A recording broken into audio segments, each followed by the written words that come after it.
Welcome back to episode 3 of Kill the Cast. This is episode 2 of the Silver Case Files, in which we will be discussing the Silver Case in explicit detail.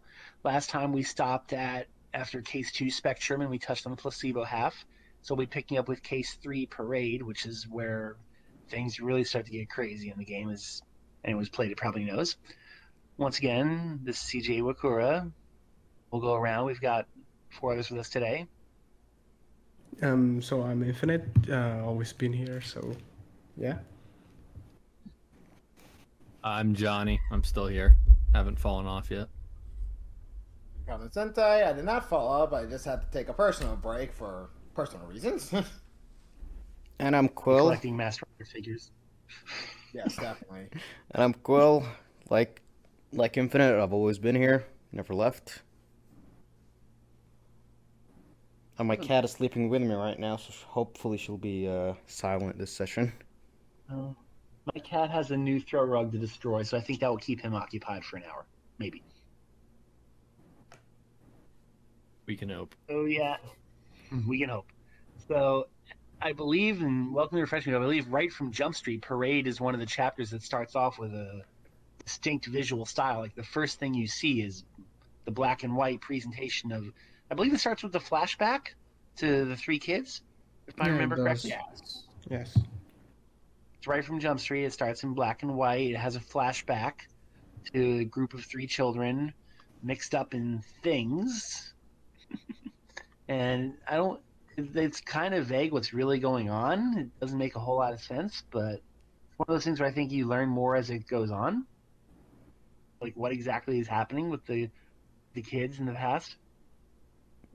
And then a big explosion. Yep, and I haven't played Parade in a bit, so correct me if I'm wrong, but I believe that you talk about that in the past there was a village being polluted, and a local factory was causing it pollution, and there was protests which didn't really go anywhere because this company is very big and powerful and silences them like it's no big deal. It's not a flashback.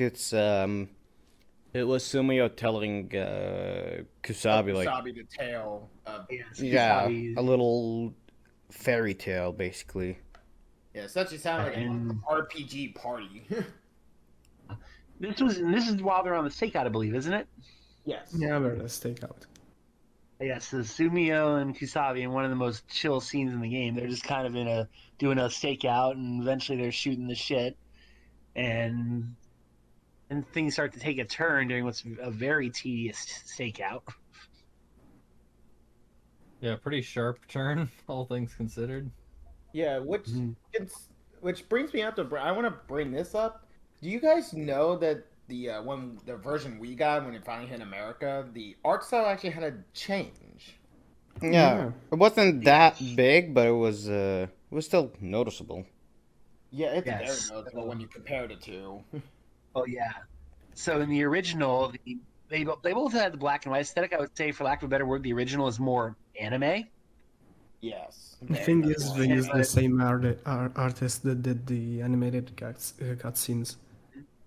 And so in the original, it kind of fits the anime aesthetic, but in the remake, and I believe this was deliberate, like the artist said, he always wanted to update Parade, and I guess you could say the new one has more of a noir stylized look. Yeah, noir, heavily detailed, more heavy in the shading department. Definitely. Which I guess he wanted it to be more in line with the presentation of the rest of the game, although I kind of liked how sharp a change it was with the anime aesthetic. Maybe it was to fit the fairy tale vibe they were going for. Well, I think an interesting difference between the Silver Case and the 25th Ward is here too, which is I think the Silver Case in general, especially the original, changed art styles within the same part more frequently. Because the 25th Ward has a lot of different art styles, but they tend to stick to their own threads, right? There's the matchmaker art style, there's the placebo art style. Yeah. And in the Silver Case, Placebo is fairly consistent, but Transmitter, Parade isn't the only one where they have like everything kind of looks different now moment. Yeah, usually the portraits remain the same, but the almost every chapter is a different art style. Mm-hmm. That's true, yeah, now that I think about it. Oh yeah, now I'm refreshing my memory. He was talking about the princess and her 3 protectors. Yeah. Yeah, so this is going to be important for a while. This is something I kind of Yes. overlooked the first time I played. I think I underestimated how critical to not just this installment, but future ones that would be. And they mentioned that there was a series of protests known as the parade, which failed. Mm-hmm. And during the protests, some of the locals kind of lost their minds, and it's implied it was due to the pollution from the company. Yeah, the whole that wasn't in story's a little the screwy. that wasn't in the fairy tale that Sumio Yeah, told. that's in the later part where you're in the file room. Yeah. Essentially, the fairy tale is covering the real story because how fairy tales are in Sumio's mind, they just cover up a dark secret or the dark reality. Pretty much. So if I recall correctly, so Sumio and his the 3 boys are protecting a girl who was the daughter of the family, and they pretty much, for trying to protect her, the mob pretty much assailed them, and one of them got blinded, one of them got muted, and one of them got deafened. Yep. Yeah, so not very subtle in the imagery there, but Oh no. It gets and later in the game too, you find more files about especially Yumi, the girl in question, which let's should we say what happened or should we not say it in case of sensitivity issues? I'd say Uh, open season at this point. yeah, I think if it's they not only played the game, murder because it wasn't only murder. Wasn't it like full on even like rape and stuff like that? I think it's implied, if not outright. I don't recall if they outright say it. They but it's didn't say heavily it, but it implied. was definitely like It was definitely heavily implied. implied. Yeah, that very much took, especially when you first got that. When it came out in like 2014 for us, I was like, oh, it's like I can see why this probably took a while to come over here. Yeah. Because those topics can, and oddly enough, this actually kind of reminds me of the Moonlight Syndrome issue, where Suda's like, yeah, there's just some story beats in that do not work well today. Yeah, I guess it kind of ties into what happened with Moonlight Syndrome, where he said he was inspired by the killings, Yeah. the serial killer. Yeah, that it can be a all hard was- sell. It was? Well, Moonlight Syndrome also has, if I'm correct, incestual storylines as well. There's just a lot of sensitive subjects in it, and Suda himself also feels like it was like him being like rough draft Suda in a way. Like he's kind of embarrassed about what he wrote in a way because it's like one of your first major writings. It kind of just happens. Like you're self-critiquing yourself, where you're like, oof. So while they're on, we should probably segue back to the stakeout. While they're on Yep. the stakeout outside the house, the whole house gets blown up. Yeah. And one of the most memorable lines is said. Where, look straight into this. Yeah, burn this image into your eyeballs. Into your eyeball. Oh, whoops, my cat walked on the keyboard and muted. The cat Classic. agrees. But I guess we also should probably bring up who they were staking out now as well. Yeah. So that Correct me was if I'm wrong, brought up in wasn't a it- previous chapter, if I recall. Like that was Yeah, they established didn't- beforehand, because this is not the first time we see them in the stakeout. Yeah. It wasn't established who it was they were staking out yet. There's a few Wasn't it someone with reoccurring eyes? scenes throughout the game where, like, especially at the end of a chapter or near the end of a chapter, it'll bring you back to a familiar setting. Have we talked about Kusabi and the batting cages yet? No, we did not. No, we We did did not. And I think we'd already seen the first batting cage cutscene. Correct me if I'm wrong. Yeah, you Yes, see yes. you see it in It's the first Super chapter. early. Yeah, so I think part of the reason why this was effective was because, like the batting cages, it was kind of being set up as a regular thing. You probably didn't expect anything of significance to actually happen during it. And then, like, the main character's conversation is completely cut off by something else going on. So, And the batting cages are very relevant later on during Lifecut. yeah, for sure. to touch on it, if I recall, is Tetsu as an informant he meets with at the batting cages, and that's how he finds out about Kamui. Pretty much, the informant just Initially had during- like a Actually, hunch. during Decoy Man, I believe. Yes, if I'm correct, yes. And If it's we're a correct. really cool scene. Apparently, it was based on a real batting cage that Suda hung out at, or something to that effect. Yeah, if I I recall. think the address it Piers? gives you when the intro, every time it shows it, is like the actual address of the cage, so it's not even hard to find. Because like Yeah, there I think shows some you- live action footage of it, I think, at some point, doesn't it? Yes, yeah, and I think the 25th Ward shows more of it too. yeah. Oh, and I think there was some there's a promo Suda footage of Suda too. yeah, there's a Suda documentary where he's actually at that batting cage. Mhm. Yes, I knew I saw it somewhere. Wasn't it that French documentary? The one Yes, about it was that him or French. something? Yes. Yeah, dude loves batting cages. Probably has a field day with you. It's Japan. They love baseball. No, Suda's Exactly. the only Japanese guy who likes baseball. It's a Suda unique thing. Who would have us believe so? Hmm. So, as for the explosion, I believe it was someone from Yukimura, the company, that they were taking out. Am I wrong? Yeah, Yeah, it was- The Zaibatsu, as they were called. Yes. It Well, the would make Zaibatsu sense is with a what we learned. Oh wait. so Oh yeah, so it's about um to separate. Yeah. the Zaibatsu, if I recall, was a historical term in Japan Mhm. for exceptionally powerful companies post the Meiji Reformation. Basically, in the Meiji Reformation, there were all these powerful clans. The Meiji government was basically just asking to give up all their stuff. And so in order to prevent a rebellion, they're like, hey, you guys get to be these special companies with all these protections that will allow you to more easily succeed. And like they gave some companies like land in Manchuria and stuff, for instance. So a lot of companies that still exist today are descended or directly are those companies. So the Zaibatsu is a cultural term, but it's not the name of a company, is the name for a genre of company. So I think its inclusion as the name of a specific company might be sort of pointing at the greater cultural aspect of their existence. Isn't it typically family run? Like when I hear of Zaibatsu, makes me think of in with the Mishimas. Yeah, because they were from samurai families, and so everything in their operations, of course, became very. I mean, according to the dictionary, it's just a large Japanese business conglomerate. That's as far as it goes. In this day and age, at least.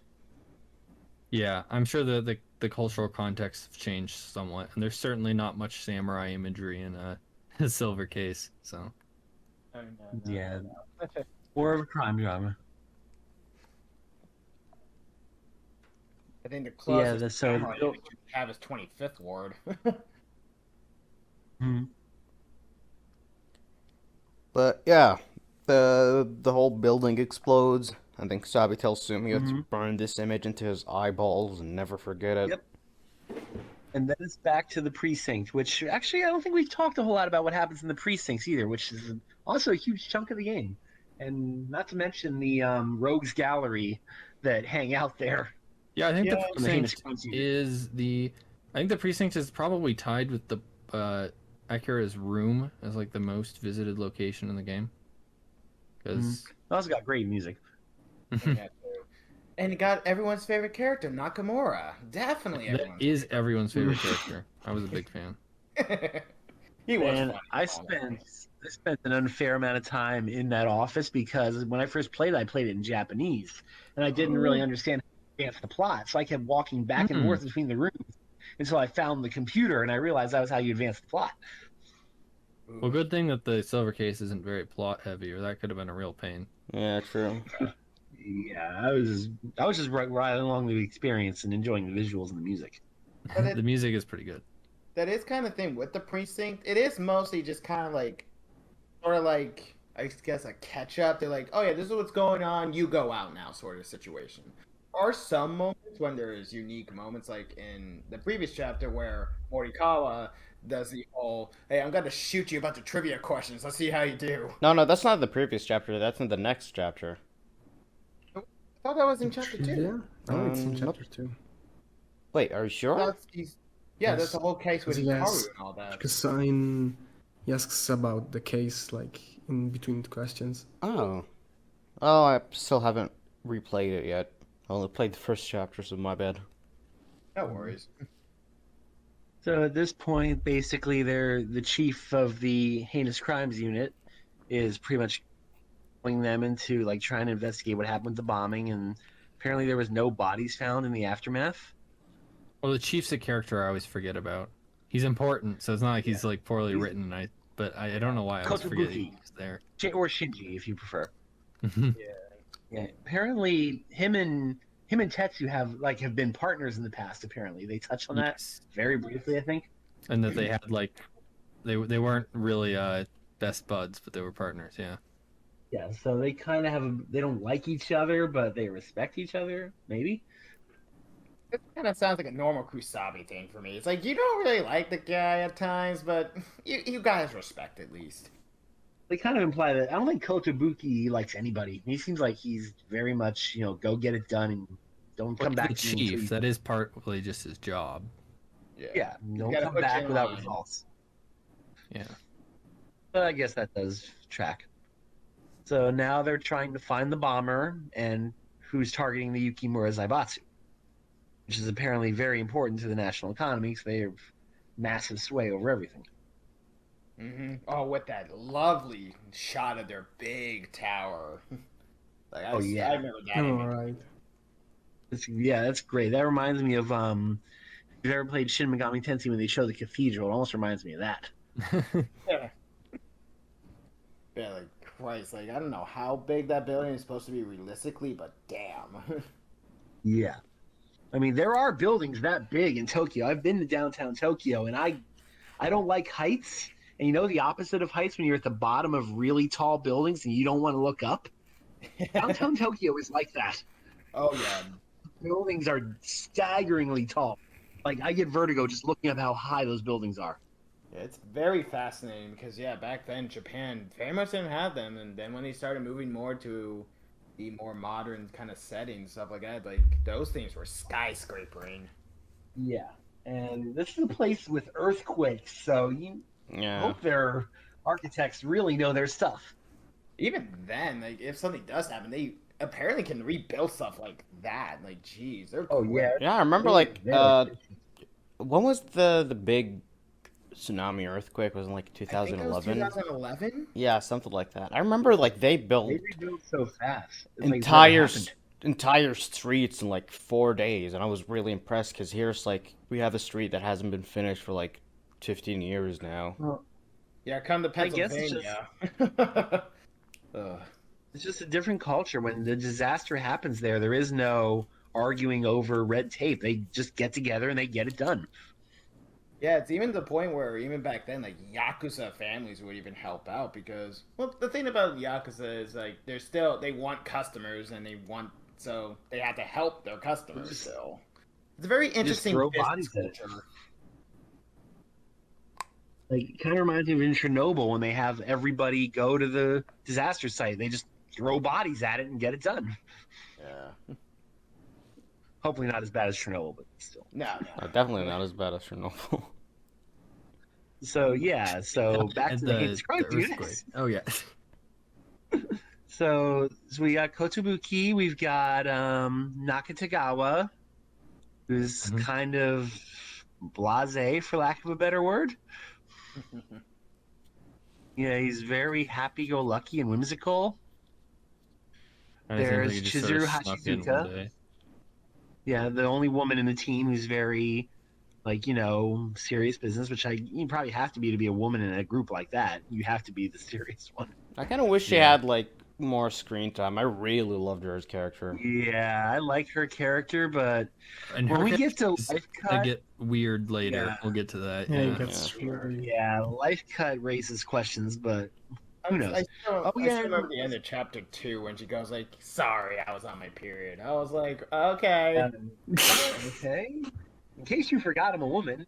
Okay, yeah, we can remember.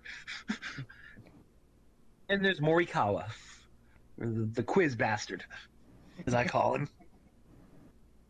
Which we should also mention there. Which chapter implies that him and Chizuru had a history? Was that Two. Chapter 2, yeah.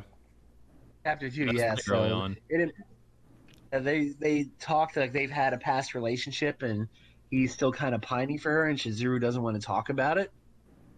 Yeah, keep it Mhm. Kind of professional. unprofessional, and it's not the time or the place. And Morikawa, the few times you interact with him, he's kind of a dick to you, if I recall. He doesn't really care about you. He doesn't really. It just kind of seems like he didn't care about the job in general. Yeah. It's not like he didn't care Honestly, about... his reaction's kind of, in some ways, the most realistic. The way in which you are picked up and recruited, is very weird, and he's kind of just treating you as a guy who's just blowing through. Like you won't really matter in the long run, which I think is how most people would react if a detective walked into the police station saying they just picked up a random mute. Like everyone else takes it pretty like seriously, which I guess Also, implies this doesn't kind of the thing quiz happens from more hell- often. Doesn't the quiz from hell happen during Spectrum? The quiz, yeah, Or is during that Spectrum. later? Yeah, it was No, chapter. Yeah, Chapter 2. it's totally out of nowhere. He asks you 100 questions, and there's no real consequence of getting them wrong. He just tests you for reasons. Now And they he- say that there's a consequence for getting it wrong. I believed it too. I know, same here. I was like, crap. I kind of like got a Right, few like, right, yeah. and then I just rushed through the rest. don't get your achievement. There's your consequence. There's a serious question here, and then in the localized version, there's a Crash Bandicoot question. Excuse me. There's also Yeah, like a really, little question about Simpsons Princess reference Mononoke. for the Super Nintendo. Princess Mononoke question, I think. Studio Ghibli question. Yeah, There's probably a even Takashi Miike question in there. Wouldn't surprise me. wasn't there probably- Super Mario question? It makes me wonder how they can get away. Like I'm always wondering how that works with copyrights. Like, can you mention other stuff in your media without having to give them credit? Is that considered fair use? Well, we have lawyers for that. It's tricky. Like, You can mention titles. It's not impossible. It's just certain ways around it. Like at No Man's 3, with how they blatantly say in English, but then the subtitles just cut off words. A lawyer can easily go, "Oh, it wasn't Star Wars." Well, I think that one's kind of a joke. You don't actually have to go that far. I mean, but yeah, well, copyright. I'm not a lawyer. Do not take my advice as a lawyer. Copyright largely boils down to: can the copyright holder claim that the reason why you are making money off of your product is because of their IP? So no one can I'm really guessing- successfully argue that people play Silver Case so that they can like see the Batman references. So DC's not going to exactly. successfully sue them. So basically, is if you have a character talking about the Mario Brothers as a thing, that's fine. But if you have Mario as an actual character, then you've got a problem. Yeah, pretty much. Or So it's the not too very complex. the very famous thing, "Don't fuck with the mouse." I mean, Well, you yeah, can yeah. fuck with the mouse soon enough. It's gonna be public domain.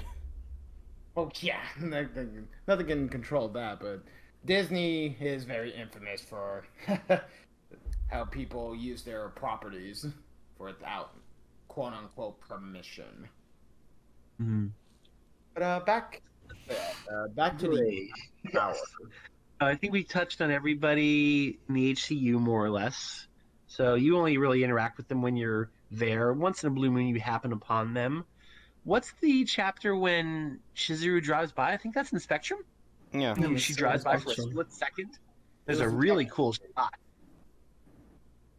Yeah, they were driving Morikawa. And Shizuru drops by. She's very casual looking, and then of course Morikawa. Yeah, you almost don't recognize her.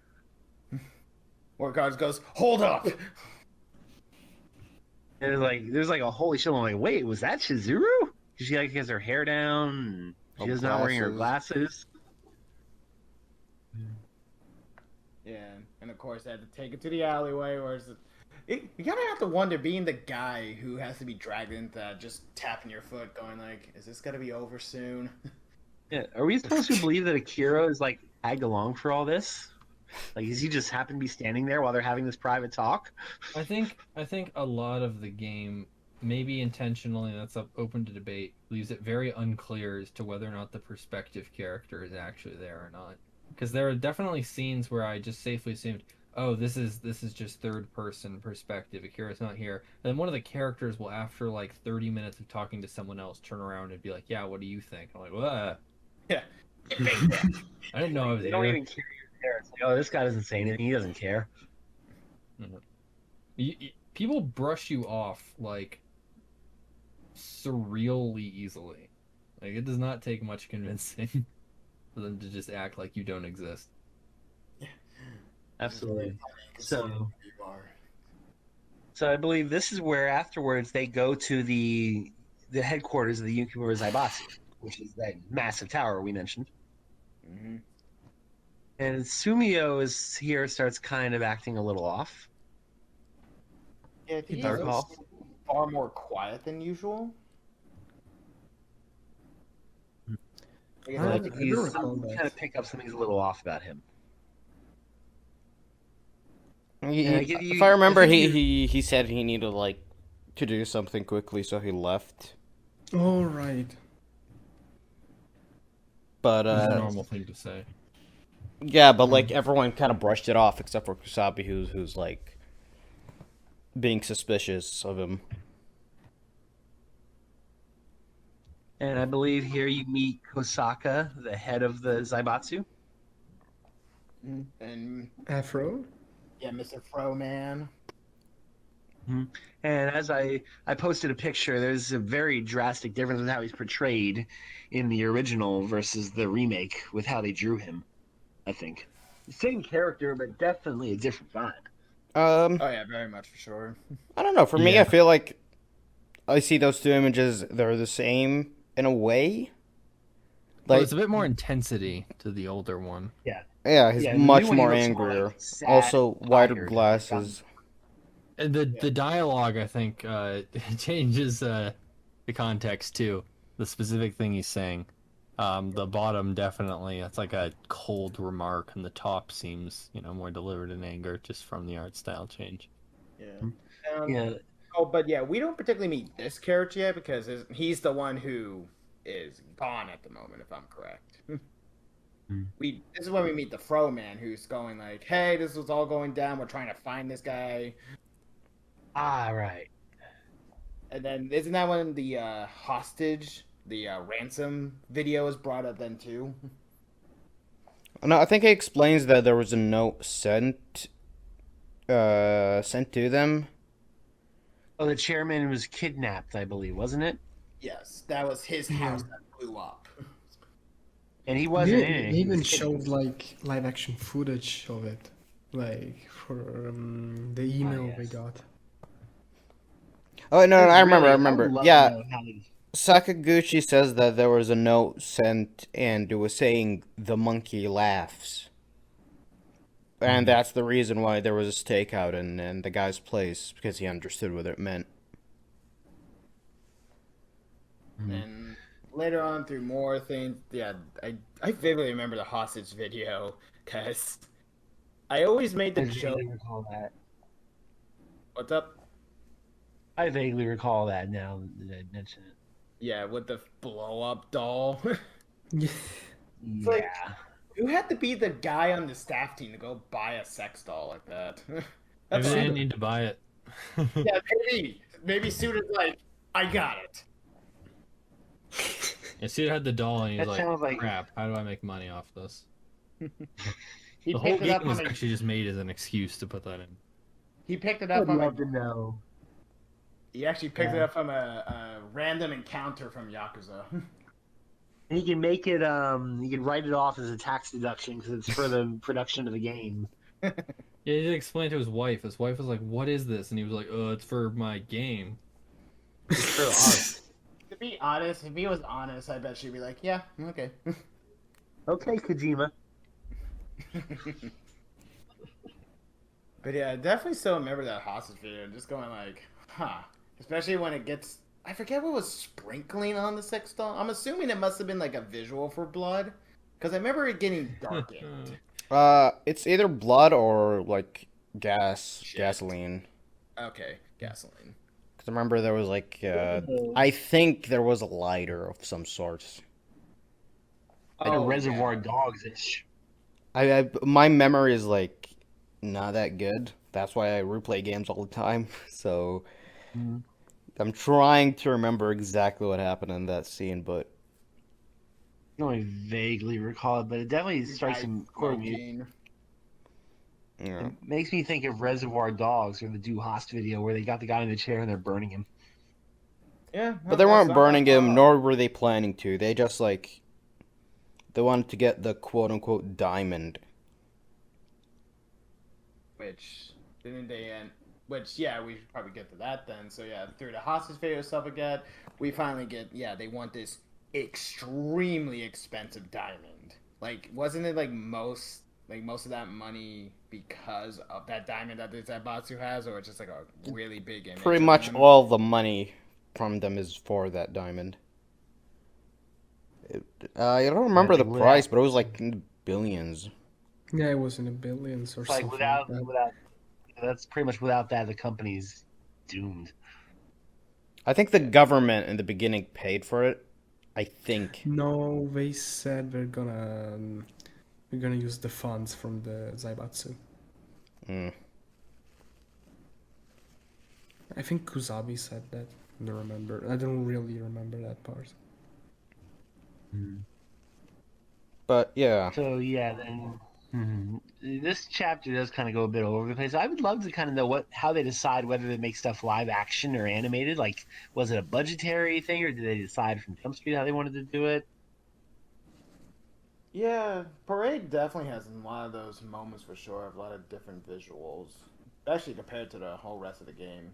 Especially when we get to the last moments, which I absolutely adore. Yes, and has. then do we get to the Enjoy Drive, which is one of my favorite parts of Parade. You have the text to speech telling you where to drive to. Oh, I remember I was so geeky now because I'm like, oh, it's that same voice to speech that No More Heroes 1 used. Enjoy Drive. I think does it even mention like Helter Skelter at one point? Mm, That's yeah. in Kamuidrome. Starts Oh, that's saying Kamuidrome. random things. Like it says, while you're exploring the factory, it's giving you instructions, and it starts saying some random stuff, I think. No, Yeah, he it's a lot of says random like go right, go right, go right. It's a joke, and then he laughs. Oh, yeah. Maybe they I remember like something like Let's Dance even gets brought up, but that could have been another thing. Maybe it was just song titles being thrown in because Suda has to have his songs. Probably. Probably Smiths. What was the other one? It's a Smiths and another band, particularly. Joy Division? Joy Division, yes, thank you. You'd think I would remember that one considering my previous name. And of course, Joy Division. Who else does he like to use? We can't have Joy The Division Queen. without. No, the Queen? Yeah. No, was it the Queens? I forgot the name of it. No. Big Mouth Strikes Again. The guy, the band that sings "The Queen is Dead." Oh, the Queen is dead. The Queen is dead. The Queen is dead. The Smiths. Yeah. Yeah, it was the Smiths. Yeah, okay. But so yeah, during that whole stakeout session, that's when we also meet another particular character where we actually hear the line "Kill the Past" mentioned. And does he show his stitched mouth as well? He does. Yeah. This is Yeah, he where we removes the see mask. and he says "kill the past," and he's got the stitches That's over his mouth. It's probably my Yeah, that's favorite the scene of first time. all Suda media. So good. That's the first then- time we hear "Kill the Past." And then he jumps down a smoke pipe and burns with it. Yeah, And this is pretty much more damage being done to the Zaibatsu. just destroys the 600 billion yen diamond. Mm-hmm. And along with that, I think the actual person who did kidnap the president as well, we find him dead as Yes. well. Yeah, I think you find him unconscious, or himself. was he actually dead? Not Well, the he president hanged was himself. alive. Yeah, the guy who kidnapped him hanged himself. Yes, he's hung himself, which is important later. Mm-hmm. I recall that character, yes. And at this point, Yukimura is pretty much circling the drain. Yep, and then There's actually it does remind me that I think something of the original artwork was still in the version we got because there's a Yes. scene with You'll see in the Sumio. TV screens. Yes, that and when Sumio meets with the president. I think from looking back, like I'm looking through images, it kind of looks like the same art style from the original because it doesn't really have that heavy shading.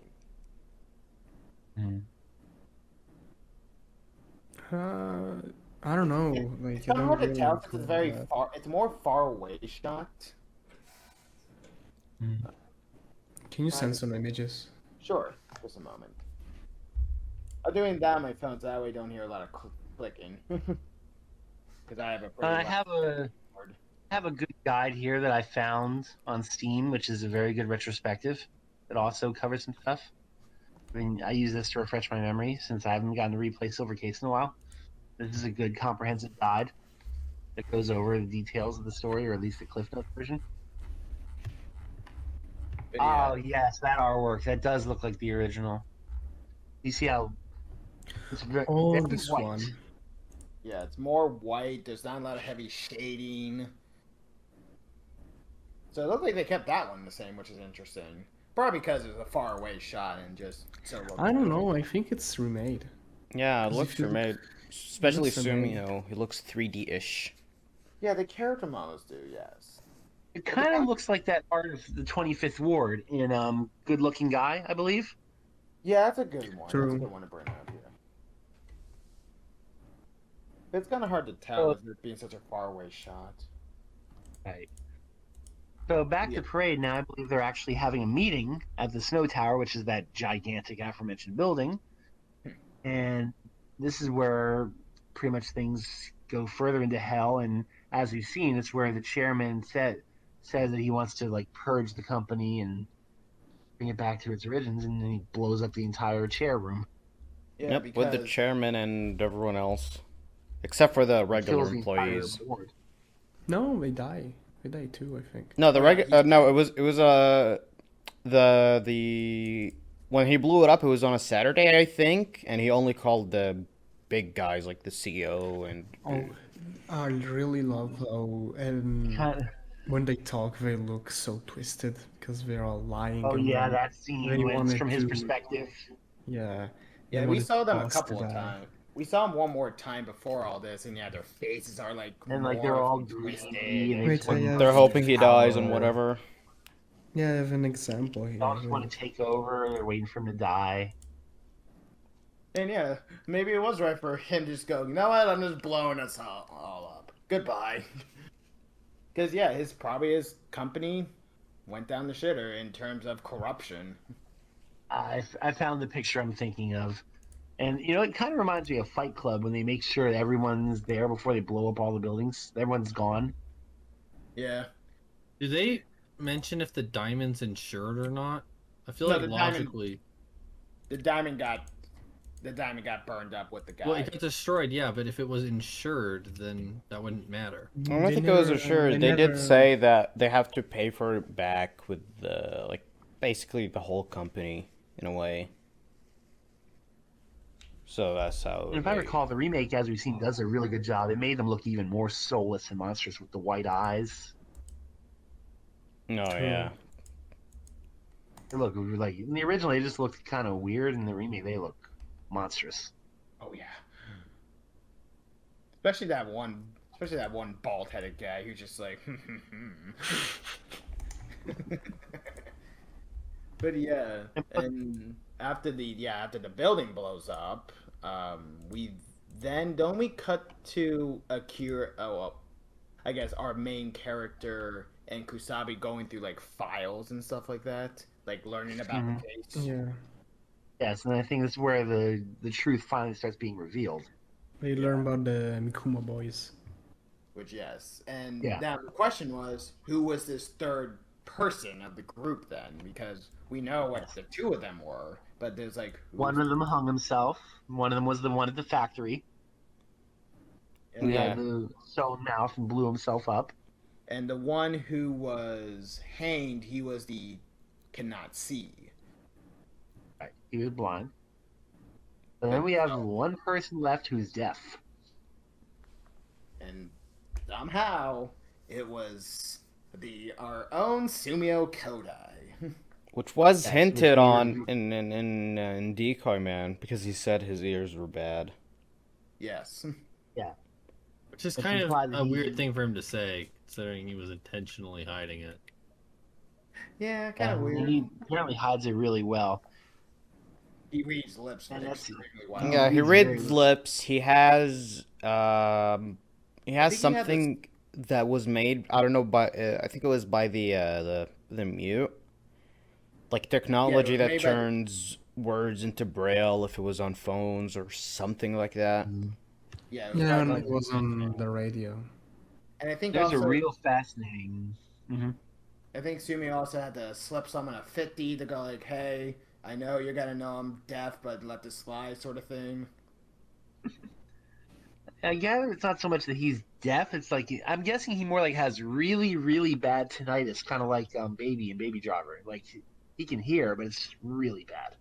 I mean, yeah, having hot oil poured down your ears would do that.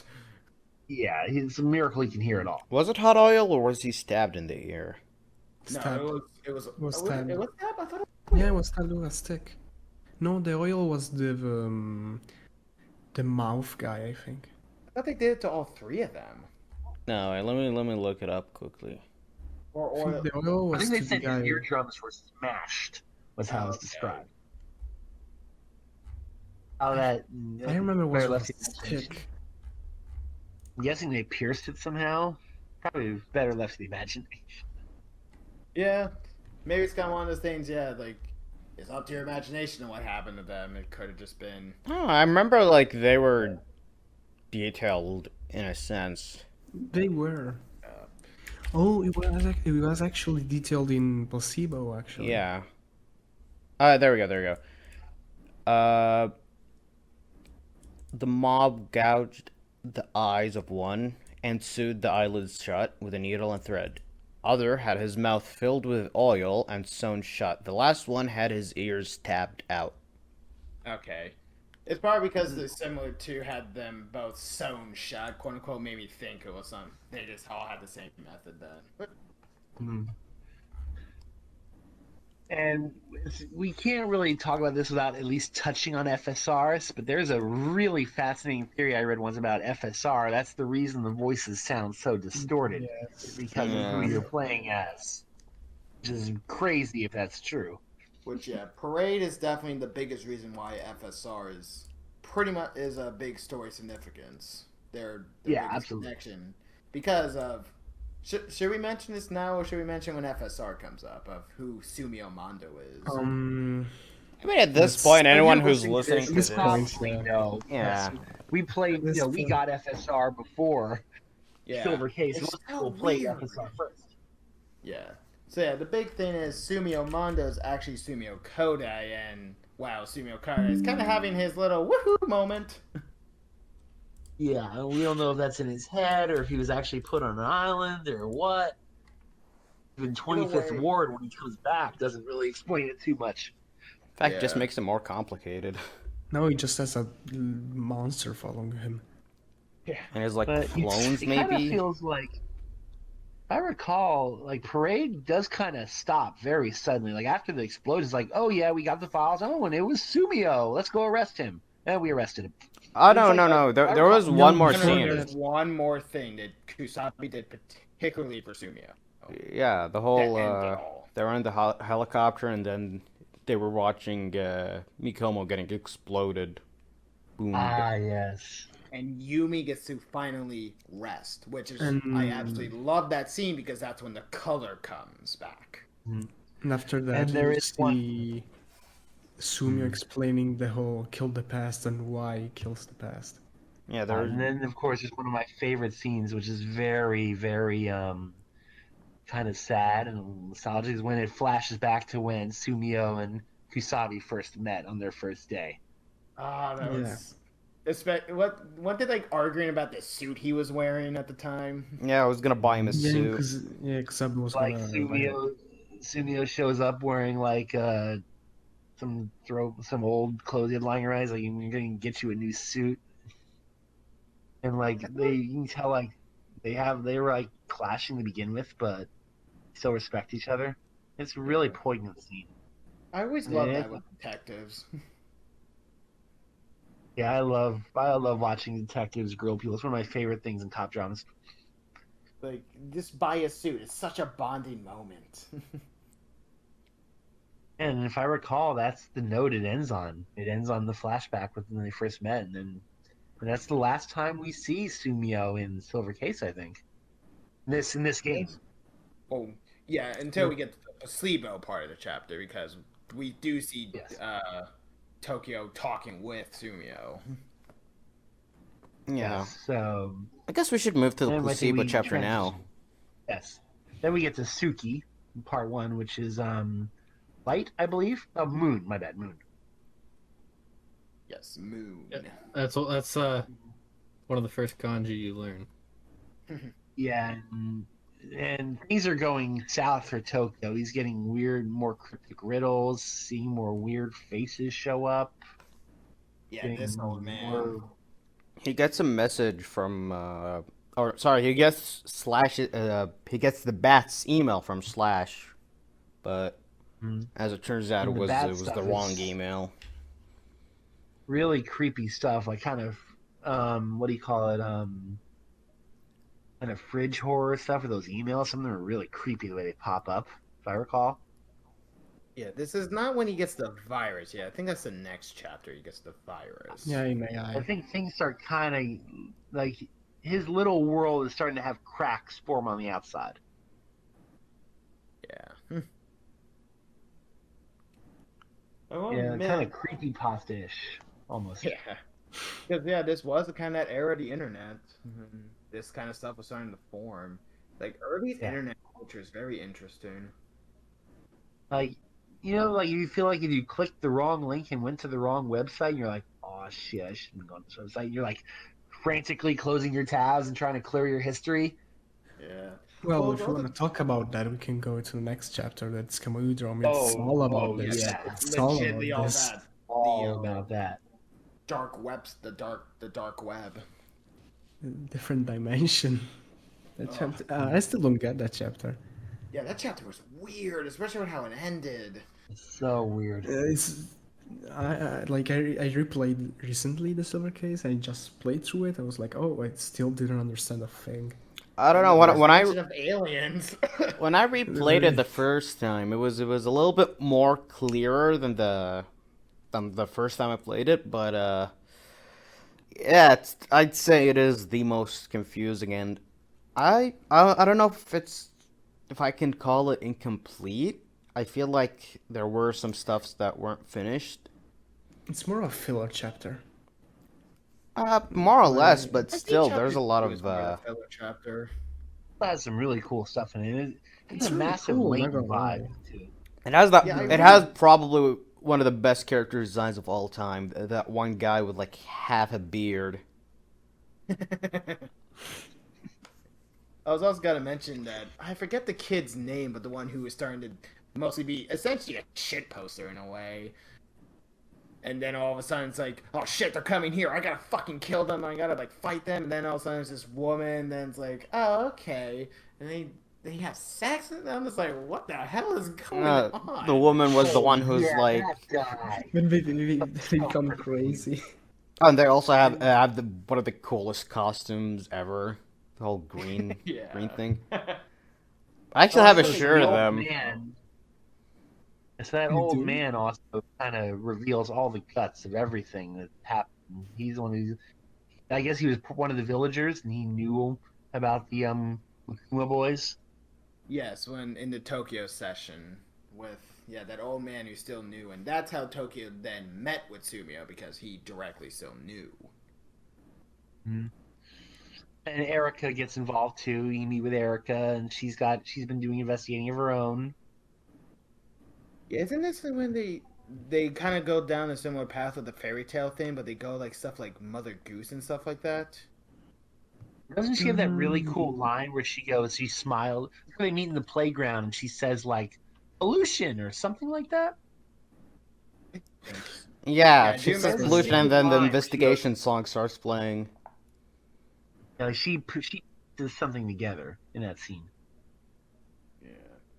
And like apparently that's his kind of his ex-girlfriend, if I recall. Yeah, it was Yeah. ex-girlfriend who's married to Yeah, his old boss. Yeah, it's kind of like you can tell they kind of still like each other, but they know it's not going to happen. It is over. The half beard guy. with the nightclub session.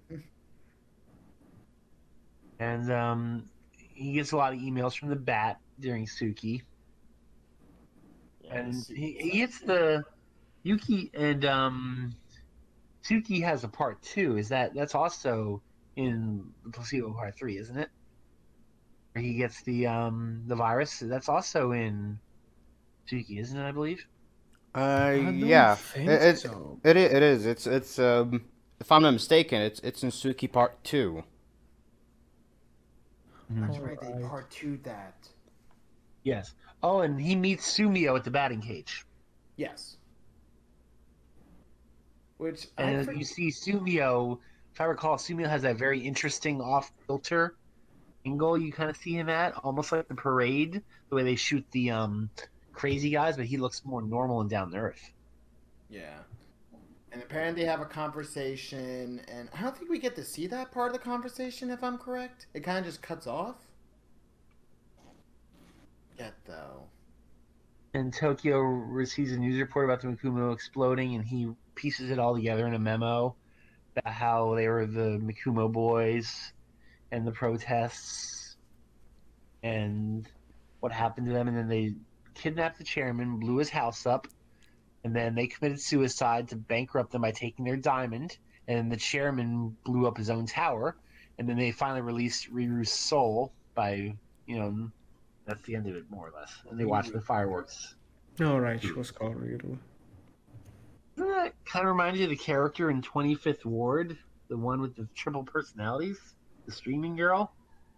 Yeah, like how they're all essentially the same person. Oh yeah, Miru, Isn't her Miru, name and like Riru or Miru? Meru. it was Yeah. Meru, Meru, Miru, and Miru. Meru? That's... Yeah, isn't that maybe that's supposed to be her reincarnated? She's in the internet now. It's kind of hard to so. tell. Nah, because like Wasn't she is. connected with the good-looking guy? Yeah, and not only that, but like she. You find out that she's still technically alive in the last Kinda. Placebo chapter. Yeah, you do see her original body, so. That's right. I guess in a way, kind of segues into chapter 4, Kamuidrome, or Believe in the Net. Yeah, that when all that started, like again, what such a weird chapter it all is. And it's very much about like the power of the internet, and I guess Kamui is now being spread through the internet. Now they have a Kamui net. Yeah, And because it's, Kamui already represented a mimetic concept, and now he's essentially accessed the largest distributor of information. Yeah, which pretty much means kind of like in. Have anybody played Corpse Party? And they spread the curse. Not yet. Okay, well, in long story short, there's a curse in Corpse Party, and one of them posts it to a blog. And even though the character who made the blog is dead, it's on the internet and it's never going away. And they say that even though that character's gone, the curse will stay on forever because it's in the internet, and you can't erase it. Yeah, and oh yeah, another thing with Kamuidrome, we also get to one of the most infamous live-action portions of the game. Ah, yes. With the webcam scene's so nice. situation. The scene's so nice they shot it twice. Yeah. The whole chapter is probably like one of the few chapters that aged better as the ages went. That makes sense. So Yeah, Like, the when I commentary first- has. Yeah. It still has the same impact, if not bigger, now than it did Absolutely. in 1999. very, yeah. 'Cause back then it was kind of a niche underground thing. Now everybody does it with like OnlyFans. It's a literal industry. Mm-hmm. Especially, it brings up another very ugly part of Japanese media culture, which is the idol culture as well. Because Especially, Oh, Yeah, now it's a lot more like bigger with the whole like K-pop and everything like that. Yeah. The thing is, though, there's a really weird subculture with idol culture. It's scary. Which kind of brings, I want to bring this up. There's the animated film Perfect Blue. Oh, Oh yes. yeah. When I see Kamuidrome, especially those segments, I just think of that film because they're just so similar. The whole idea of these people just lurking on this person and her self-image of the idol and crap like that to the point where she can't take it and stuff like that. It's like, it's insanity. And even with the VTubers, a lot of them are owned by corporations. It's all comes down to it still being owned by a company, even though it's a fictional character. They still market it and promote it, and it's from what I've heard, giant And industry. fictional characters that, well, do have people actually voice them stuff again, and people get really too invested in them trying to learn who they are, where it's like, guys, calm it down. from what I've been said, actually, VTubers count as idols in a way. Yeah. Yes, they very much are They- part of the idol culture. Like, Some of them have I albums. think they're idols. Like straight on, we said it. And like it's Person scary looking at idol some of cult. them. Like I've been like I glanced at some of the profiles of some of these really popular VTubers, and they post their schedules. They say, "Oh, on Monday I'm going to play this game. On Tuesday we're just going to chat. On Wednesday it's my day off." Like this is actually a career for these people. Yes. They have to put, yeah, and they put their schedules out there so you can hang out with them. Like they're, like it's creepy. Yeah. Well, very, I've very seen popular. I've seen some posts out there. There's something else. Just gonna Like- say that. I can say this. I think. am a Sorry, just to interrupt. I think I know exactly the kind of post you're talking about, Infinite. Is that the one where they analyze the sounds? Oh, Oh, I was specifically thinking about that one. I love those posts. It always makes me laugh. Shut up. like here's the thing. I can like I have no shame in whatever I do. I'm a fan of this stuff. I can definitely say that. I got kicked into it because, well, COVID definitely was a major issue during the time, so I had a lot of spare time. But yeah, I got into it, and yeah, I just find it all fascinating, especially learning about idol culture through it because it's scary. my first exposure to it was Moriope, Callie Moriope, because I heard her rap song. I'm like, wow, this girl's got verses. And then I found out she's another VTuber, and I'm like, okay, this is a dangerous rabbit hole, so I better step back before I go Yeah. tumbling down. I don't You know. get in, you don't come out. I don't know if all her songs like that, but I heard one song, and I thought, oh, this is trash. I didn't like it at all. Like I think I heard her first single, and I didn't like anything else she did, so I'm like, okay, I'm safe. That was the hook you in. And Yeah. that brings us to our titular character of Kamuidrome, Sayaka Bayan, who's a major character in the universe in multiple games. What are you talking about? It's Sayaka Bayan. Oh god. And she's also referenced in FSR. She's in the brochure. They talk about one of her movies. Which Yep. is weird, because Where- like in this game she dies presumably, because she jumps off a building yeah. after the whole thing got leaked. But in FSR, Presumably, yeah. they're advertising it. I don't know if it's. Well, it could have been In a the past, previous thing but- she did. Yeah. Maybe it's also like even though she's, how do we know? Maybe even though she's dead, they're keeping her alive through other personas, or maybe they've got a VTuber pretending to be her. A lot of creepy potential there, which Well, would yeah. track with modern society. And Even actually, though Yeah, she's the whole dead, deepfake she's stuff. not dead. this They can thing is they can keep using her. Yeah, we see it nowadays with Disney. Even though the actors are dead, they're still Yeah, using them. Carrie thing Fisher's is in actually every more Star touched Wars. on- Rogue One. Michael Jackson, Biggie Smalls, like they Fuck. they kind of use their images, they Tupac, reuse yeah. their imagery. Sayaka Bayan killing herself still didn't save her. Yeah, the thing Her is, image they use still is this around. thing. Use this thing, like they talk about this stuff more in Killer 7, the art living on as the artist dies. Like It's it's another more thing I of think a of is when- persona die, like the person dies, but the persona and the character just stays there. And the scary thing is, you see things like when Prince was alive, he was notorious, like not letting people use his music.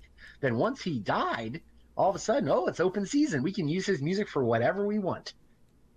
I'm really surprised family members didn't really do anything about that. Money, money, money, money, Yeah. But money in yeah, the palm.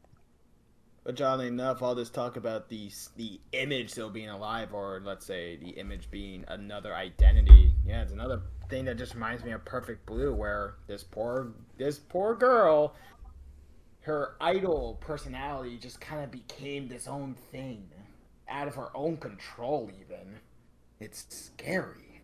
But she's literally being pursued by herself, and she's competing with. She's being mocked by her own persona.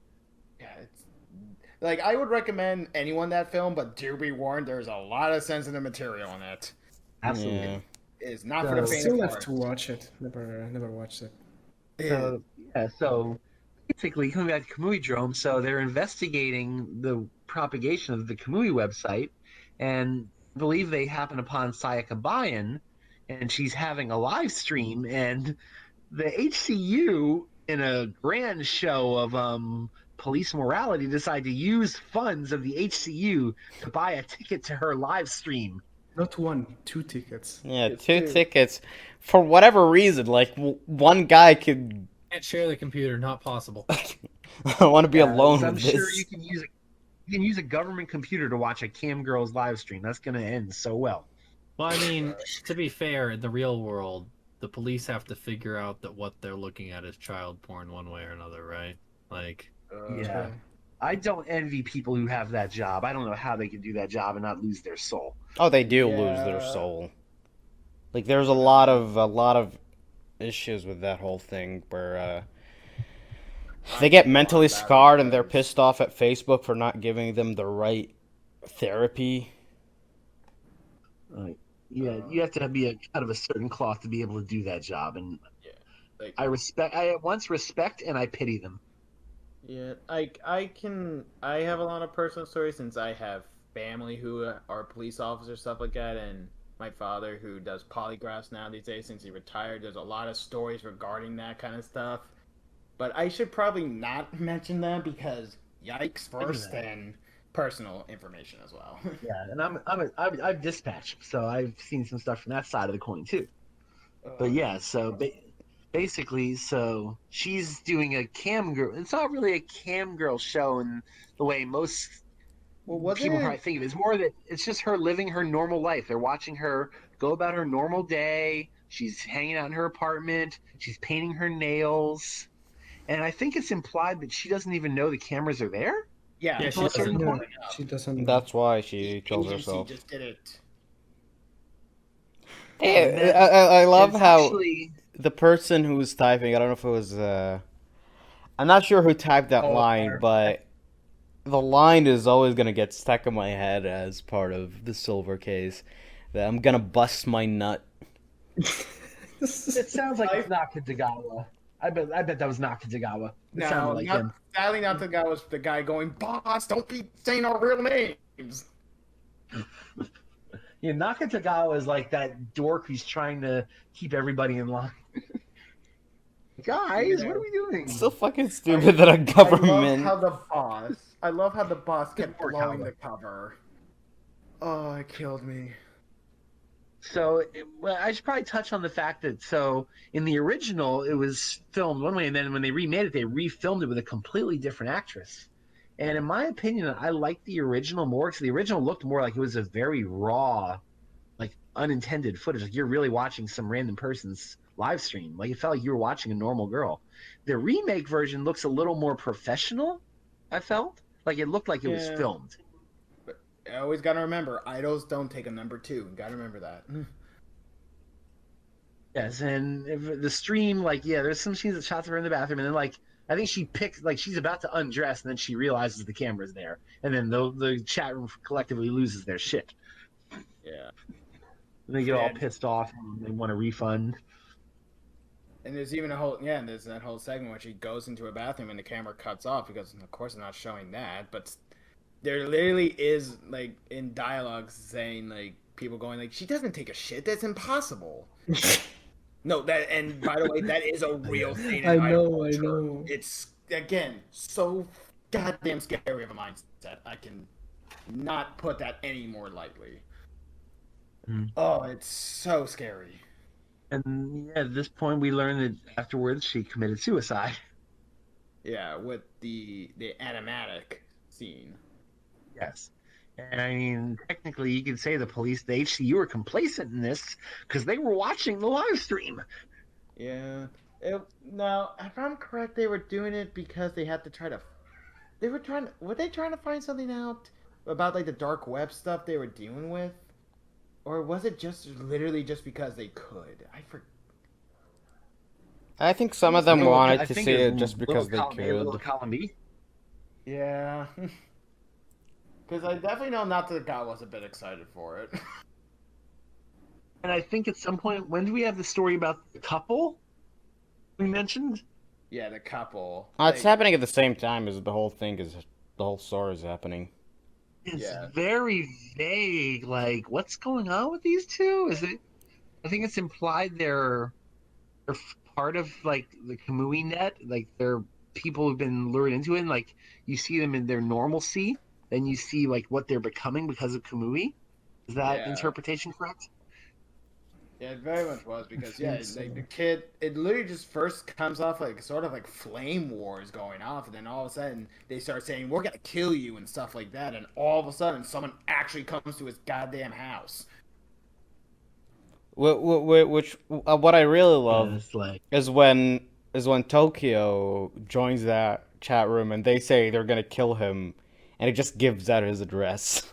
It's like, come at Yeah. me. Tokyo is, I love him. He's such a balls deep character. He's like, come on. I got red on my side. We're tag team this shit. Tokyo does not strike me as being a very not Tokyo, Tetsu. Like Tetsu doesn't strike me as being a very internet savvy person. So this is the guy who infamously says, "Internet, huh? Fuck the internet." Maybe the greatest That's quote why in the it's game. Yeah. I mean, Well, really, that's that the is best true. quote in the game. Like this, it's pretty much a truth, even though we are talking via internet. But at the same time, Do that, or I'll shoot you in the face, you fucking fuckstick, is also up there. Hey, that's the wrong game. It's in 25th Ward, isn't it? I think so. Yeah, that was the Great. whiteout and blackouts, the whiteout segment. Yeah, so, and then I think then it comes back to the batting cage, and they talked about how people were arrested, and then it kind of grinds to a halt, if I recall. Well, there was a thing with that happened with the Kamui net. Those two particular old man and I forget what she called herself. Doesn't this have the Ayame. club? Isn't this where the club Flower, Sun, and Rain appears, or is that in Lifecut? I think it's Lifecut. That might have been Lifecut. Yeah. Oh yeah, because that was the Trump were involved in that. Wait, the Or, line the Trump Flower, club. Sun, and Rain? No, there's a part where you walk around a building and you see there's Oh. a club Oh, called Flower, Sun, and Rain. oh yeah. No, that It was was called in. that in the U.S. version, if I recall. The Japanese Yeah. version was called something different. In the U.S. version, they called it Flower, Sun, and Rain. They're also back to the old man, that the boy who then became this kind of icon for Kamui net. Doesn't he potentially pretty much do that a lot of people feared what Y2K was, like shut everything down? Yeah, and it kind of has that vibe because Silver Case was made around that time. So Again, like it had some pretty interesting commentary because again, the early internet era of dark web and what could happen, especially when year 2000 was coming, that was scary. No one knew.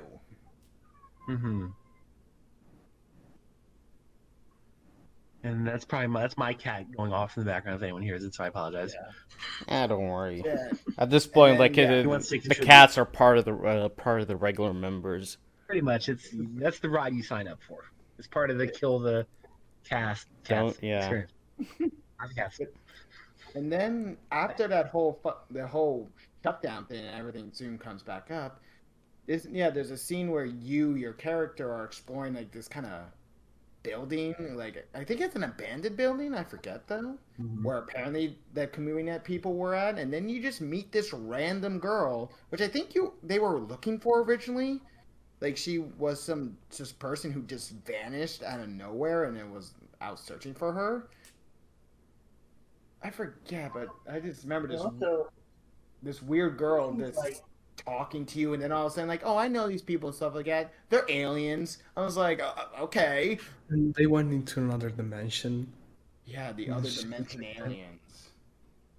It kind of feels like Akira almost takes a sideline to the plot. Like he's not really involved in the story that much. Like he was in the early parts.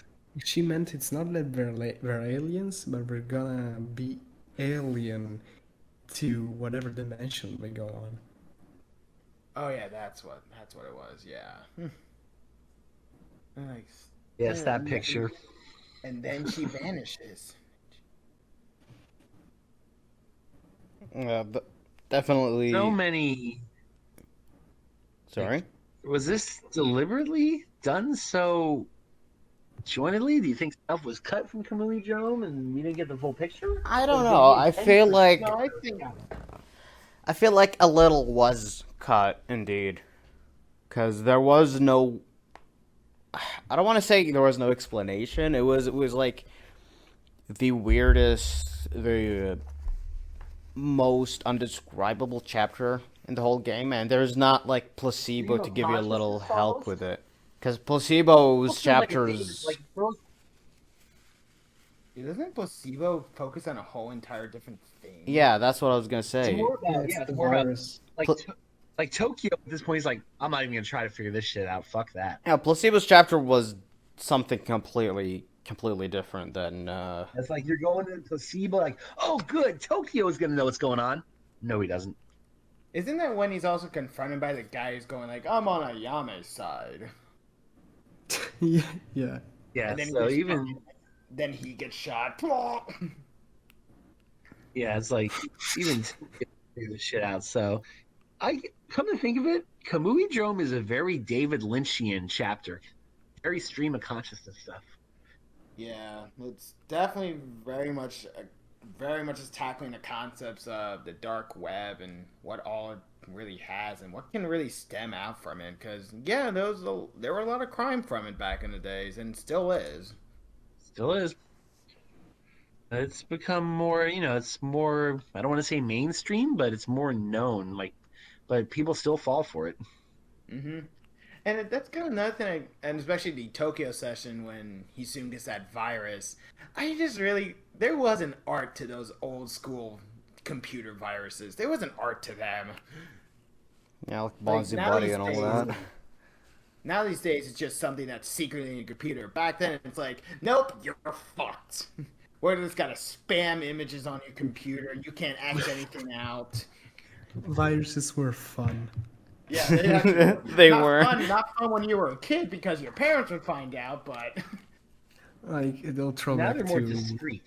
to Joel, who got a little desktop stripper, the two-frame... Not to go too conspiracy theorist, but I think some antivirus things are almost virus-like in and of themselves. Oh, no, definitely. That's why, antiviruses these days are completely useless. That's why, you should just... They're malware in and of itself. Pretty much. The only antivirus you need these days is just the Windows one. Other than that... Not even that. The only antivirus you need is common sense. Pretty much. Yeah. If Chrome or Firefox or whatever tells you, hey, this thing, don't download it, then just don't download it. Don't risk it. Yeah, and even now these days, back then when pornographic sites were definitely probably the massive cesspool for them. Now these days it's really not too much like that because again things got a lot more mainstream. That's true. It's all they realize there's money to be made, and when there's money to be made, there's corporations that are going to step in and want a piece of the pie. Yeah, last time I had the innovator. It has to be clean because if there's viruses, they're not going to make money and no one's going to go there. So make it profitable. Exactly. Last time I had to reset my computer was because my antivirus just went crazy and didn't let me access anything on Google or something that seemed unsafe. so I couldn't go anywhere on the internet. I think the only time I So- sort of got a virus was when I was like 12 or something, and I was downloading cracked games, and Same. the home page would always turn into this Russian Google site. Same. So, now we should talk about the guy who doesn't even know what's going on. Back to poor Tokyo Morishima and his bafflement at not knowing what Kamuidrome is about. So he just decides to go smoke some placebos in the chapter aptly titled I, or love, or maybe it also means AI, literally, artificial intelligence. Who knows? I always read it as AI. Yeah, that's what I always read it as. I read it as all eyes all and titles love. are Japanese words, so maybe it's a double entendre. Probably. I wouldn't be surprised. Yeah, I didn't I think even this is think the about one the where- AI thing. And This is the one where I think this is one where Erica slowly starts getting things out of the picture, isn't it? Yeah, it is when because as I said, this is when the guy confronts Tokyo, going, "Oh, I'm more on Ayame's side and stuff like that," and then that fat guy gets shot, and Tokyo's freaking out, as in like, okay, Erica cannot be involved; she could get killed. Yeah, and that's when he starts distancing himself from Erica to protect her. But she just comes to that door, going, "No, no, no, we're in this." Which, kudos to her, like, that's bravery. But again, Tokyo sort of goes, "No, you're going. Don't be involved. Don't worry about me." And as a real sad point, he leaves her in control of Red. Yep. For a little bit, as we learn. Yeah. We don't really know So what he happened kinda- afterwards. You have a feeling of finale, like, oh crap, is this the last time we're going to see Red? So you get attached to that crazy little turtle. Red's one of the best characters. Yes. Turtle. Red knows everything. Red is Mhm. the truth. Turtle is truth. Decipher the turtle.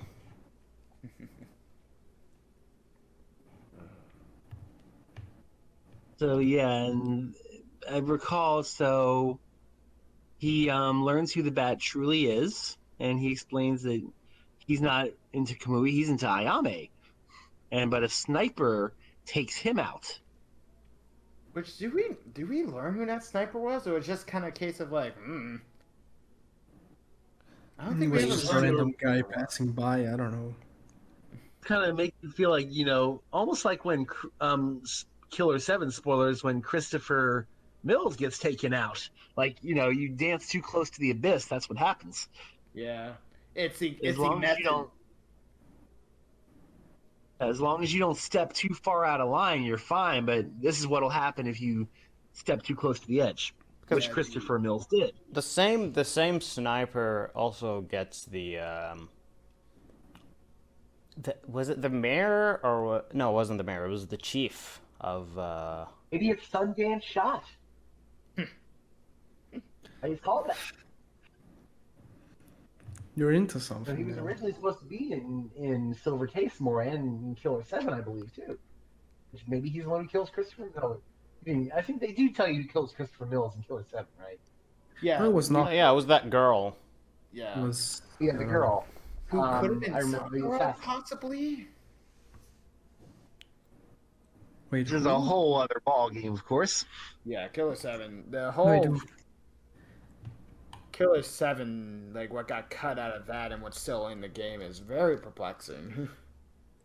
Which is it's kind of sad. Yeah. I really hope that a director's cut is made. Like, I do want to see everything that was planned for it. Yeah, it's all Similar to Silver Case. And also No More Heroes 3, it feels like all his games are very front-loaded. Like his first few chapters has everything he wants. And then as the game goes on, you feel like more and more stuff is getting cut. And then he just has to rush it to the conclusion.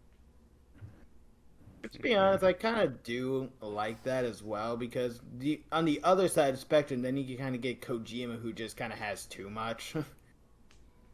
True, and Kojima will explain everything down to the most minute detail where there is no room for interpretation. Yeah, pretty which much. well, it's also just a case of just everything just feels so over. What's the word I'm looking for? Over saturated, maybe is the word I'm looking for. Like it's just too much. Like I'm just going like, okay, we could have cut this out. We didn't need this part. There's a part where, like, Metal Gear Solid 4, I actually read those files in their entirety. There's a point where it stops being interesting and starts becoming a chore. Yeah. Like, you're making Or like yourself the read all whole last section of Death Stranding. Oh, yeah, it was like a 1 hour cutscene Yeah. or something. You're not even playing the game. No, you're just watching this person talk and talk and talk. I was like, oh my god, shut up. Yeah, well, content is a thing. I still look at the final picture and what we got, and I think Suda very much still keeps that in mind. And I personally kind of like when artists stuff like have to go like, oh, I kind of have to be realistic here and have to do this sort of thing. Mhm. Like, find interesting substitutions. Yeah, like with Killer 7, I want to see what was planned, but at the same time, I'm still very grateful for what we got. What we got is and I barely use that word, especially on games, but what we got was genuinely a masterpiece. Art. Absolutely. I Yeah. love Killer 7. Stuff like Flower Center and Killer 7 for me, it's a very truly in the terms of an artistic sense of video gaming. Like it's, Yeah. So, speaking of art, we have time to go into the final chapter? Ooh, maybe. I'm I think Lifecut, both a lot happens and not a lot happens in a weird sort of way. A lot happens, but it happens so fast that you're almost like, wait, what? Did that just happen? Like, Lifecut goes by at a clip. where do we even start with Lifecut? It's like, well, Lifecut starts with the interviews with the fans, the people in the street, which is one of the most interesting parts. Like, you're just talking with random people about Kamui. And it's like, True. it almost feels like students just grab random people off the street and they're like, oh, yeah, Kamui, I've heard about him. Seems the Yes. crazy hair guy. Yeah. And then you got the girl talking about Kamui, and such a weird thing. That's how Lifecut starts. Live action interviews. When I saw that scene, I was like, I imagine what Suda told them, like what to say. He probably Just, told Kamui is this thing that you've heard about and you don't know much about it. So I'm going to interview you and ask me tell me what you think about Kamui. Like, just go off the cuff. It kind of does feel like unscripted. it is. especially that one guy. What the hell was that guy's hair? Like, he just grabbed random people and said, hey, you want to be in a video game? I'm going to give you a brief summary and then just tell me what you think. Like 428, how 428 just filmed in the streets of Shibuya, then jumped in the van and ran like hell. Because apparently, filming in some areas in Japan can be very risky. Really? And 428, those guys had brass balls. Yeah, 428 was the very definition of guerrilla filmmaking. They literally jumped out of the van, filmed the scene, and ran. Which is so surprising because they actually had like a cast of people too, like actual considerable actors. Yeah, there must have been I'm guessing there were some parts where they got permission, like the scenes in front of the dog. They had to have gotten permission to film there. There's no way they could have done that with those clean shots. But stuff in the street is where it probably got more dicey. Mm-hmm. It's such a perplexing thing. Like I bet whenever time they're inside a building, they're like, whew. Yeah, that's the easy side. That's when you have the sets. So, yeah, so we have the interview about Kamui, and then there's a new criminal ring called the Trump. They're under Kamui's orders that seem to be working for the government. Yeah, those weird guys that get brought up out of nowhere and then they disappear. We get killed by Kusabi off screen. And then we meet the new members of the HCU because Naka is been ascended to the chief, and Kotobuki's gone to the general police. And Sakura Natsumi shows up, the daughter of Daigo, and Kenta Nikishima.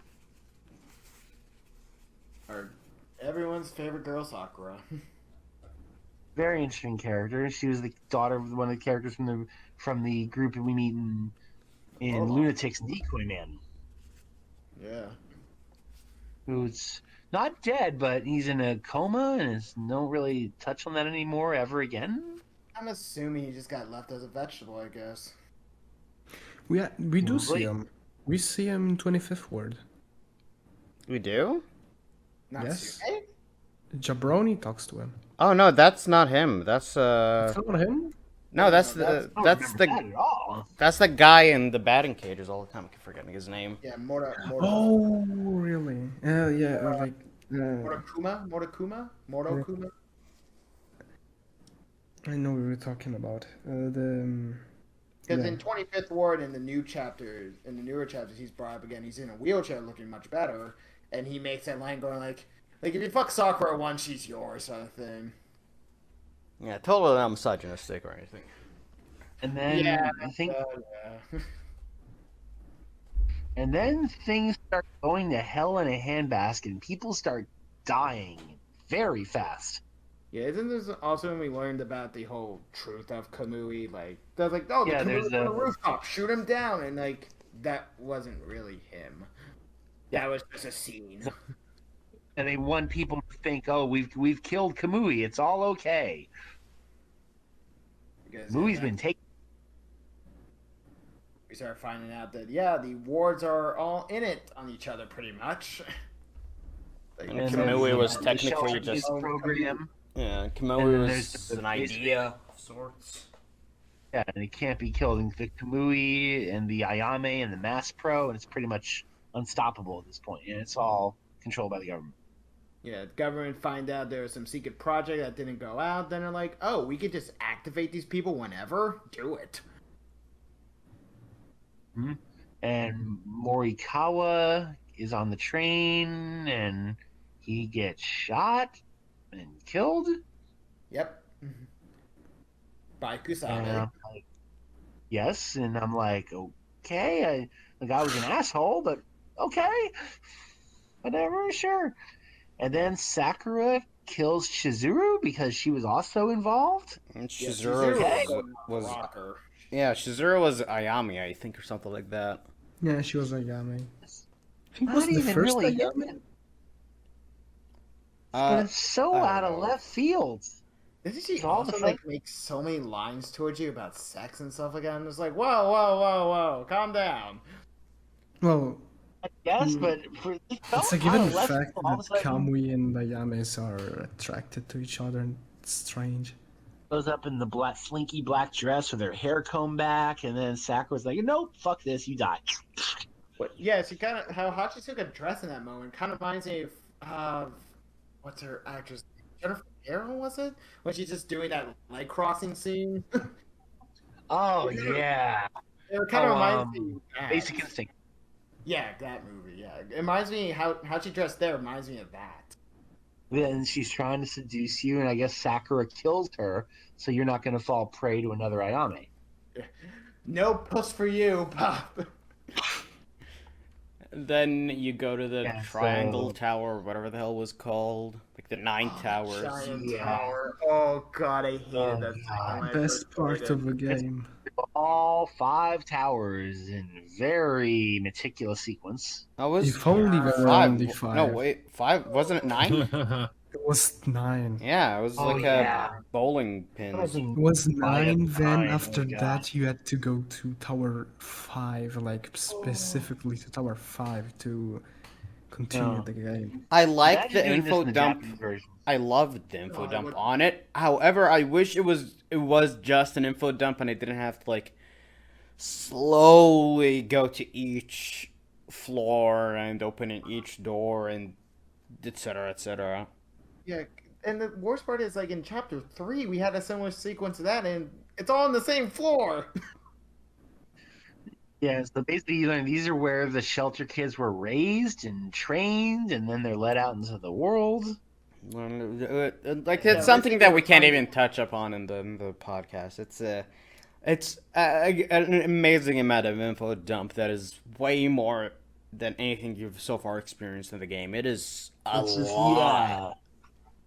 It feels like at this point he just ran out of time, but he's like, fuck it, text dump. Here you go. Which, to be Maybe honest, he initially wanted to. The game does Maybe- open with a text dump too.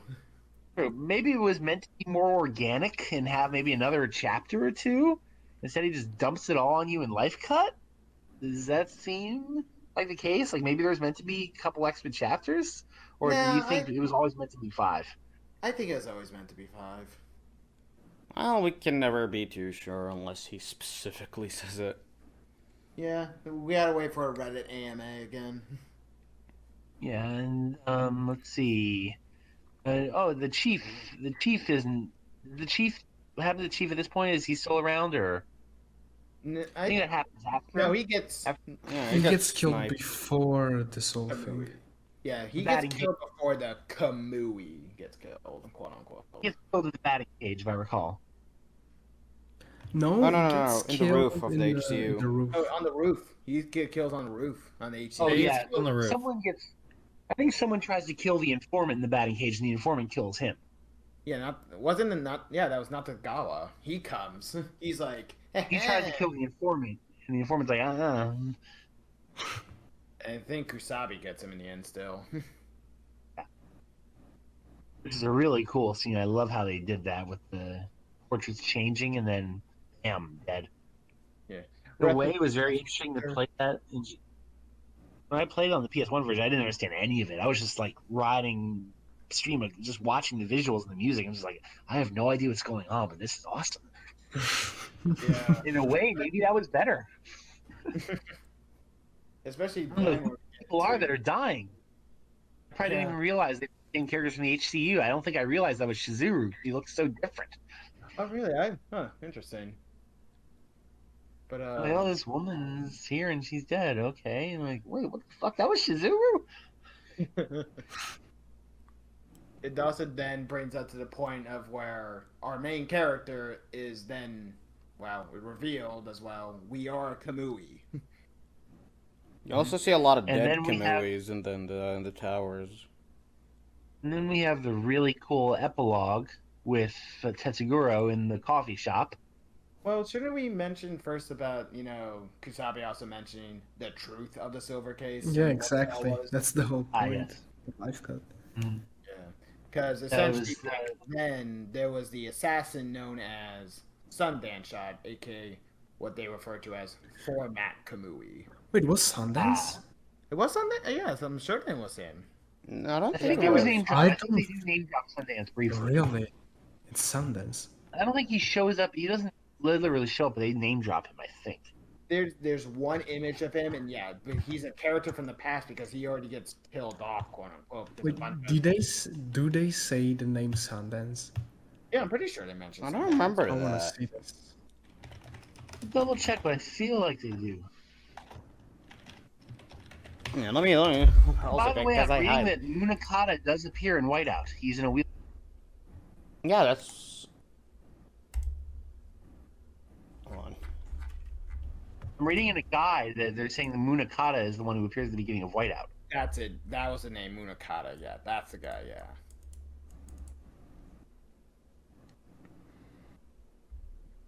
So yeah, we learn about the Format Kamuis and the Silver Eye Project, of course, which is very important to FSR and just about everything else. Even No More Heroes 3 apparently, which is Yeah. doesn't explain it all, but apparently Henry has a silver eye now, so okay. Henry's Kamui, I guess. These things More- happen.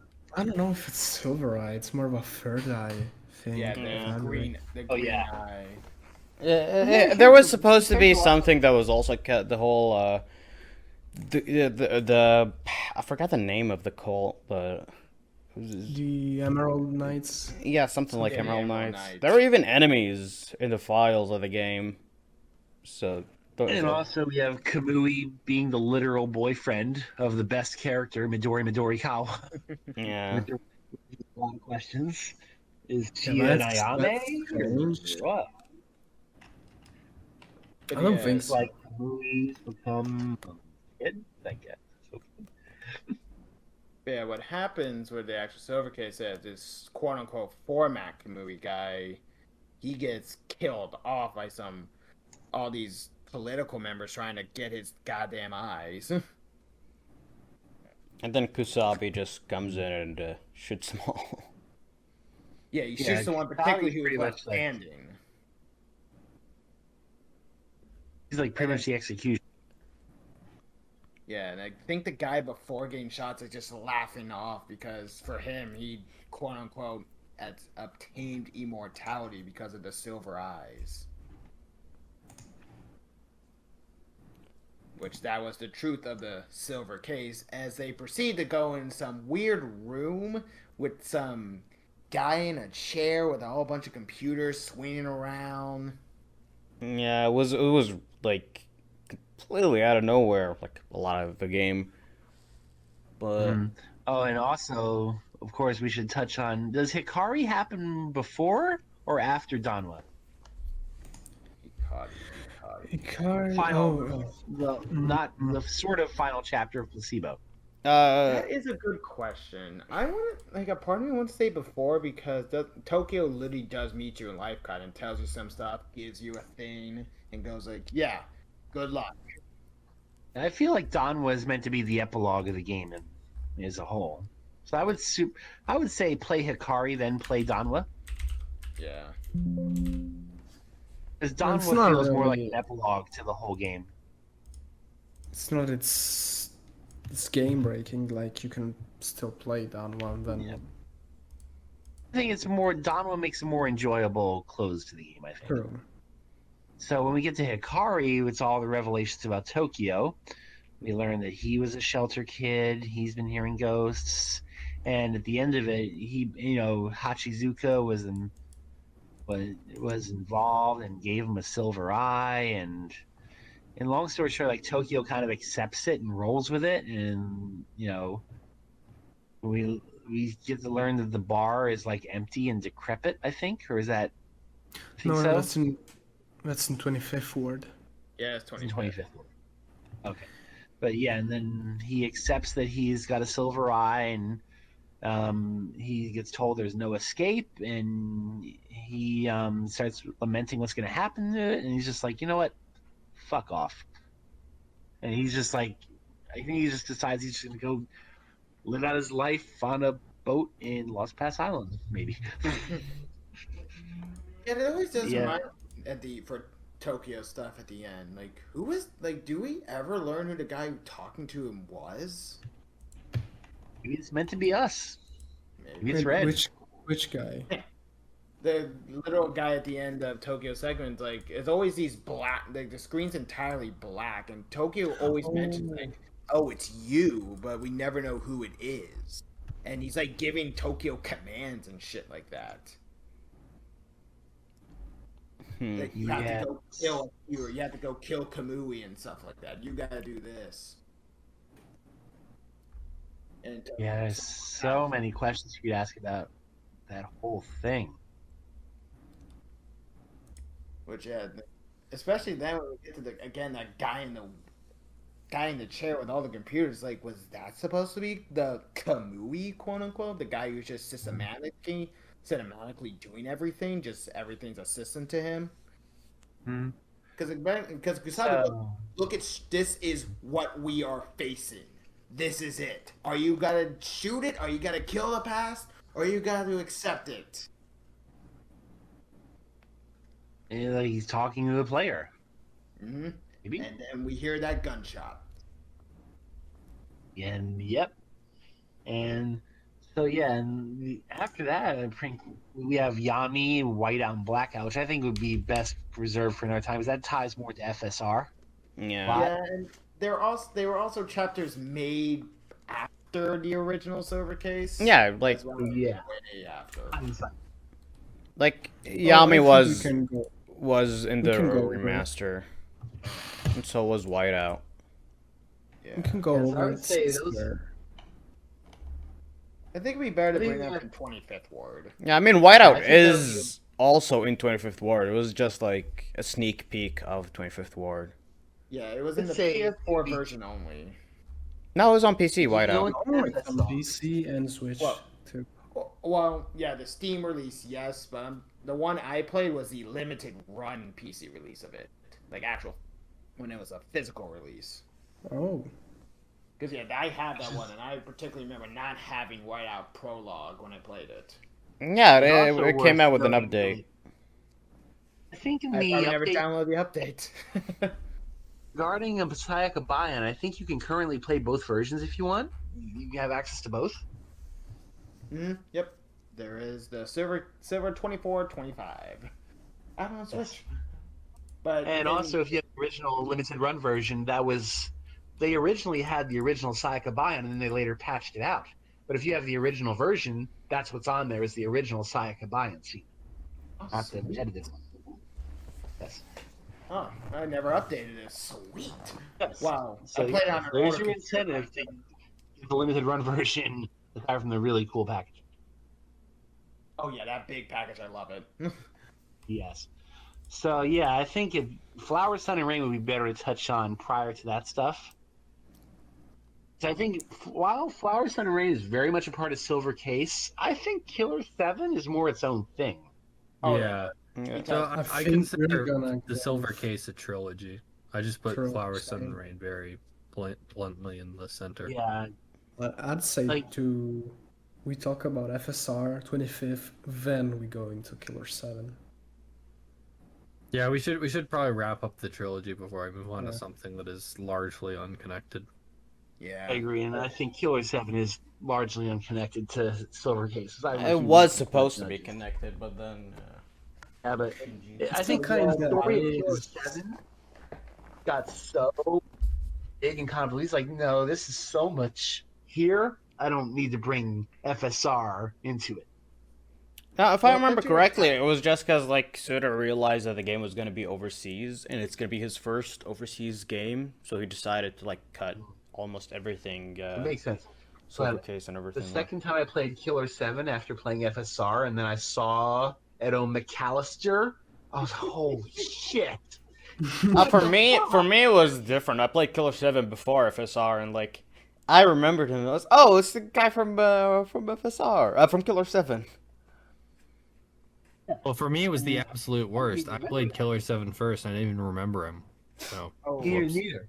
But it was great. So I played Killer 7, then played FSR when it finally came out. Then I went and replayed Killer 7. I was like, holy yeah, like, wait a shit, sec. And then I guess there was the that. manga. Then I we don't- got Kuriyami Dance, which is we made an entire episode about Kuriyami. Are we gonna talk about the Sakura novel? I have not personally read that yet, so I am. Same. It's very good. It is very good. It's good. It's really good. We could Just talk to- about that with. I think that's stuff we could talk about before 25th Ward, like when we talk about Whiteout and all that. We could also bring up the case 4.5. Yeah. Also, we're gonna do a filler episode. Yes, that'd be like a good filler episode. Like all the side stuff, like touch on Kuriyami Dance too. Yeah, great. I think Origami Dance needs his own Yeah. episode. Because like it, Absolutely. not small. Well, I recommend reading that. It's a real good novel. Even Suda recommend just reading the fan translation because that ain't getting over here. Absolutely. So I think we're on agreement that next time are we going to do FSR? Yep. Yeah. And if I manage to, I'm gonna play the PAL version before that episode, since it has the I've Italian never played the PAL translation. version. Since it has the Italian translation, I'm gonna tell you how it is. I've actually How- played FSR more times than Silver Case, believe it or not. So I think Oh. FSR is fresher in my memory. Yeah, no, I mean, the same here. There was, like I mentioned, there was a week where I played FSR 3 times in the same week. Yeah, Yeah, it's yeah, really weird to yeah. say this, but I think FSR is more palatable than Silver Case. It kind of also Really? helps with FSR that there's more requests, quote unquote, so it's easier to get back to certain segments than Silver Cases Yes. with only 5 chapters and 5 on the other end where you have to go through entire things again. It lends itself well to play one day, take a break, come back, and start a new day. It really lends itself to the Sumio Ando experience. I think Yeah. it's what I'm gonna do, like from tomorrow. Like I'm gonna start tomorrow, the Italian run of FSR. Yeah, I can beat it So I one think day. we're Well, I good think with- I'll play it before our next session. So I think we're good with wrapping on this note, and next time we'll do FSR. Yep. Yeah, we didn't get any questions this time around, so yeah. No, we can- but I think we have finish it. plenty of our own questions that we're trying to figure out. Yeah. But yeah, if you replay the game, I don't know if it's still on sale, but you can always join the Discord, which we'll post a link to in the upload as we always do, and you can help us figure out what the hell's going on because Suda ain't gonna tell us. That's for damn sure. No, and I hope he doesn't either. Makes it more fun. Keeps us in business. Really. Like Yeah, you said, it's- he ain't it's- Kojima, for better or for worse. Yeah, actually, a recent release. You guys might not have heard of this, but the reasoning behind the parade, like the reason why parade is the way it is, was actually because Sumio had vocal cord parasites all along. Just thought you. All connected. Metal Gear's canon. Thank you, Kojima. Couldn't have done it without you. Okay, so this has been Kill the Cast episode 3, the Silver Case Files episode 2. The cats behaved for the most part this time. Not for most time. I mean, she did kind of walk and mute Discord, so I And apologize for mine that. started yowling for a bit. Then he realized I wasn't paying attention and he left. So we'll do the Flower, Sun, and Rain files, or we'll think of a wittier title probably. Your cruise ticket to Los Pas. Your coffee is waiting for you in the lobby. I don't think Las Pas is a port. I think it'd have to be a plane ticket. Yeah, plane ticket with your delicious breakfast. I mean, it There's can be every both. day. Let's not talk about how you get to Los Pas until later. It's not so much how you get there; it's how you spend your time. All right. Well, on that All note, right, let's just. Okay, so this has been Kill the Cats episode 3, and this has been CJ Wakura. and everyone else. Oh, Yeah. right. And everyone Well, else. I always wait The for cats. someone else to say their name. Same. Yeah, I next think we time should- We hope to bring you all more of the cats. We know that's why people Yes. actually tune in. Silver Cats. Silver cats, yeah. Put the cat outfit on, fine. We'll just make like a whole bunch of cat models of the games. We'll have the Silver Cats, the Flower Cat and Rain, and Cat 7. No more I'll stop cats. here. 25th cat. We can I go got nothing. this. On that note, thank you for tuning in, and kill the cast, not the cast. All right. All right. See you, everyone. Peace out. See everyone.